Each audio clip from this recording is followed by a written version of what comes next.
It's no secret that this whole entire channel is dedicated to a lot of retro gaming devices, emulation devices, and just generally different ways to play games that I grew up with in my childhood. And I've seen on TikTok and Instagram a lot of different companies marketing portable retro devices, and to be forward, I thought a lot of those were too good to be true, and purely because it seemed like they were punching above their weight class in terms of price point and how well they were emulating some of the games that were being advertised.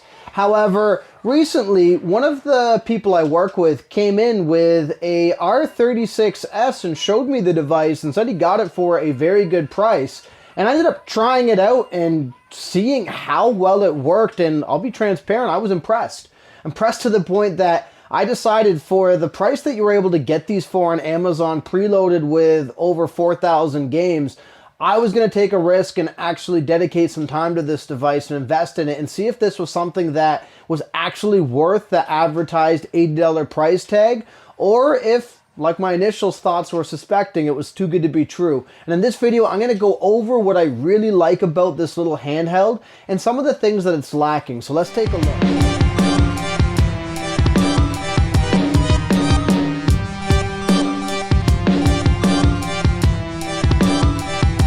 So when I received the packaging, what you get is pretty much a generic box that just highlights that this is a game system.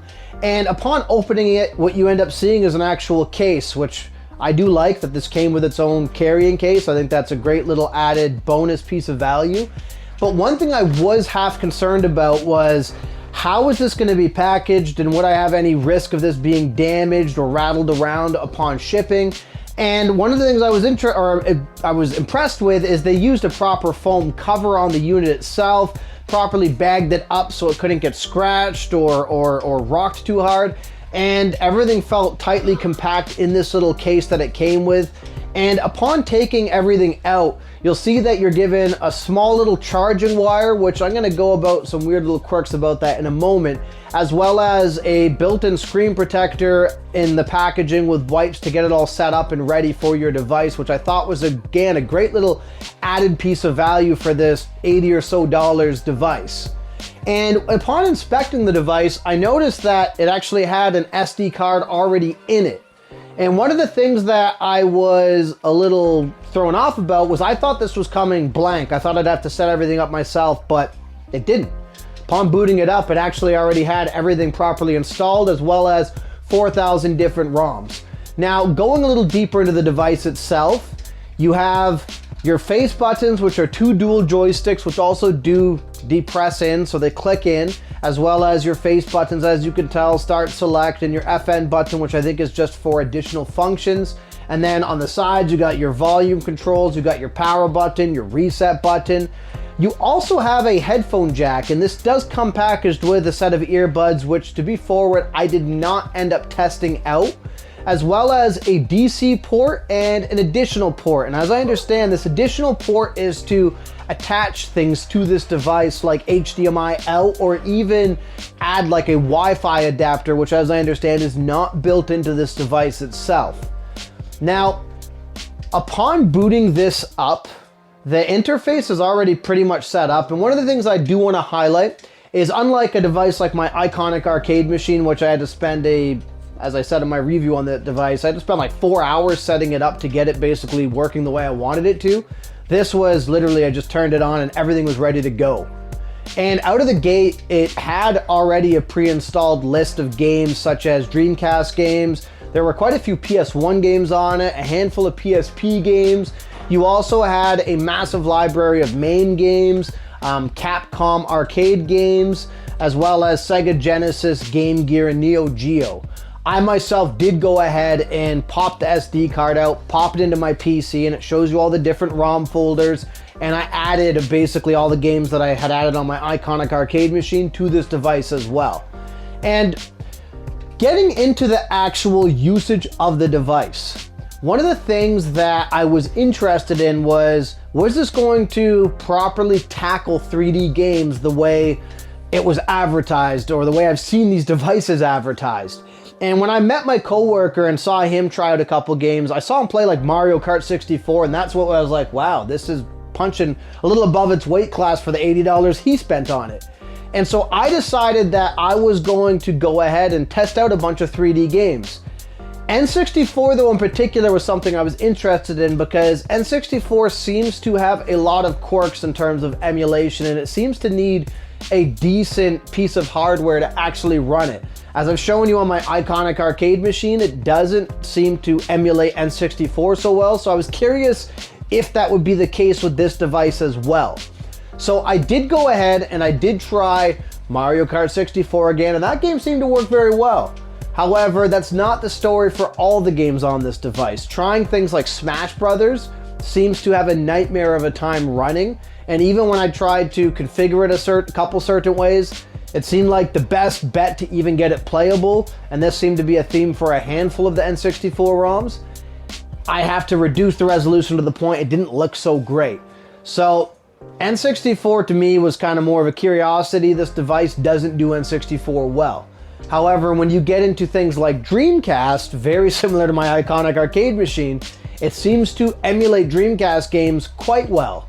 And it seems to emulate them very smoothly. I was able to comfortably play things like Marvel vs. Capcom 2 smoothly, as well as Resident Evil Code Veronica very smoothly. So I was impressed that it was able to keep up with a system like that. And then moving into PS1, it emulated PS1 games even better.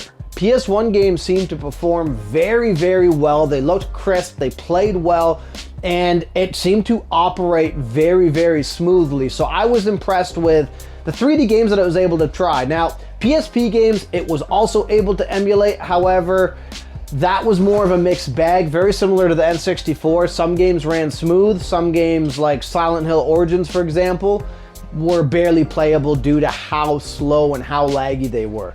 So for the most part, I was impressed with the 3D emulation that this little device was able to operate with, and it was very similar to my iconic arcade in terms of the types of games that operated on it or didn't, which suggests to me that had this thing had maybe a bit of a stronger processor or a stronger hardware, we'd have no problem playing 3D games on it. Now, when it comes to 2D games like MAME-based games, Super Nintendo, Sega Genesis, Game Gear, some of the Capcom arcade system games, even some of the more taxing ones like Street Fighter 3, this device emulates all of those flawlessly. I had zero complaints, zero issues in my testing with this device. They all ran very smoothly. I even tried some of the more taxing MAME games on this, like WrestleMania, or in some cases, even some of the Mortal Kombats, and these all emulated very smoothly on this device. I had zero issues with latency, any sort of lag, any sort of slowdown. All of them seemed to operate at a very high level, which I was very impressed by. Now, getting into the actual hardware itself, I really like the joysticks. I think the joysticks on this device feel very good. The best way I could describe them is they feel close to Nintendo Switch joysticks, which is, again, for an $80 device or the price of a new set of Joy-Cons, this thing feels good. The face buttons as well as the D-pad and the A, B, X, and Y buttons feel very good. Now, getting into the trigger buttons is where my opinion shifts a little bit. And I think having your 4 trigger buttons in a row, I understand why it was designed this way, but I'd almost would have liked to have seen them basically so my fingers could touch here and here, so up and down as opposed to in a line, if that makes sense. Because I found that it was, with certain games that I tested, like PS1 style games, trying to hit all those triggers felt a little awkward.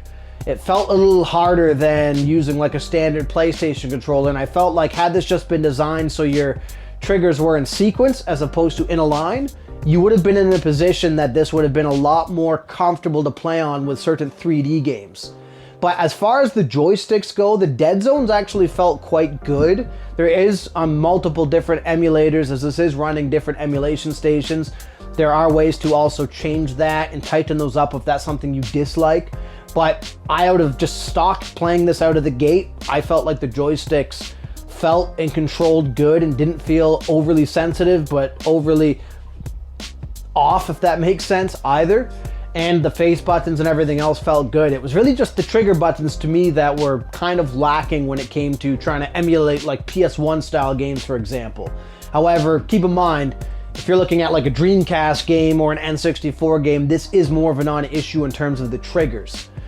Now, getting into the actual screen itself was one of the things I was also most impressed by.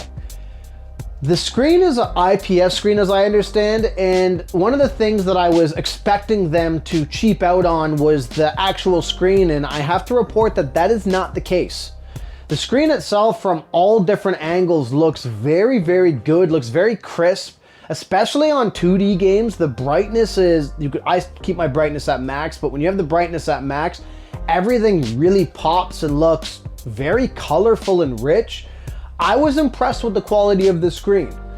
Now, moving into things like the sound, you do have this standard front speaker built into the device. And while this device does go loud, and it doesn't have any sort of, I think the term is dithering or any sort of crackling, I guess, coming through the speaker, it does sound a little tinny at times on certain games. And for some people that might be an issue, might not be. You do have the option to actually put in a set of headphones though if you'd like, so that may also amplify your experience. Now, I'm a guy who gets a little less picky about the sound of devices like this because of the fact that a lot of these are retro style games, so you're not listening to, you know, like a high-end orchestra or something. A lot of these are just, you know, 8-bit sound, basically, designs that are just kind of very beeps and boops, essentially. So I'm not too picky about that, but it is something I thought that would be worth mentioning. Now, as far as the battery life goes, I've been running this at max brightness, and it seems like the battery life, I've only really had to charge this once over the couple days of playtesting, but it seems like the battery life lasts at least, at bare minimum, 5-6 hours based off of my usage. Now, that may change over time as this gets more usage and more charges under it, but for my usage, it seemed way more than suitable for long sessions of gaming if this is the sort of device that you're going to be using long-term or using for long periods of time. Now, one little weird quirk about this device, however, and this seems to be not just unique to my chargers, but everyone's chargers based off of Reddit and YouTube, this thing seems to have a sensitivity to the type of voltage that's charging it. So when I tried to charge this using my iPad's charging brick, as well as my Oculus Quest's charging brick, as well as a couple of the other USB-C chargers in my basement that were wall-based, it seemed to have an issue charging. It wouldn't charge at all. It wouldn't light up red to show that it's charging. And I thought initially that maybe this device was defective. However, running it off my PC and charging it, it appeared to work pretty much immediately, and it started to charge. So I'm going to assume there's some sort of voltage limit that this device has intentionally built in. I'm not mad at it. It's just a quirk and something to consider if you are going to be bringing this traveling, that you may have to consider what sort of charging brick or way that you're charging this on this device in order to actually use it on the go. So overall, this device to me, and I haven't even scratched the surface, I've used a lot of the stock features of it, and I've only really added ROMs. I haven't changed much in terms of the OS that it's running, which is ArcOS. I haven't really upgraded this beyond what came stock, but there's a lot of flexibility, a lot of customization. I've seen different YouTube guides on how to change the OS, how to change emulation platforms, how to upgrade ArcOS. I haven't done any of that.